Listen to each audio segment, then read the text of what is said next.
Hi అండి. ఏంటంటే అందరూ ఇడ్లీ వేసేటప్పుడు ఏంటంటే ఉద్దుపప్పు మాత్రమే మంచిగా నానబెట్టేస్తారు గదా!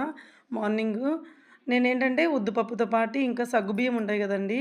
అవి వేస్తాననమాట. నిజంగా అండి ఇడ్లీలు నిజంగా మల్లెపూలలాగా తెల్లగా ఉంటాయన్నమాట.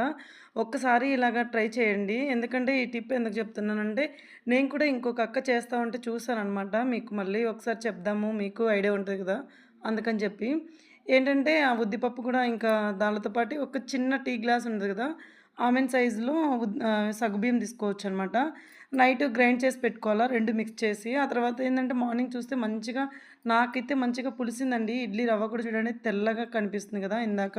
ఇంకా అట్లే ఇడ్లీల పాత్రలలో మొత్తం ఇడ్లీలన్నీ వేసి పెట్టేసుకొని స్టవ్ మీద పెట్టుకోవాలి. 5 మినిట్స్ తర్వాత ఇడ్లీ ఇంకా అయిపోద్దనమాట. తర్వాత తీసి ఇంక నేనైతే ఈరోజు దీనికి కాంబినేషన్ అయితే సాంబార్ చేశానండి. చాలా అంటే చాలా బావుందనమాట. మాకైతే మాక్సిమం సాంబారే ఎక్కువ ఇష్టమనమాట చట్నీస్ కంటే. నాకు చట్నీలు పెద్దగా నచ్చవు.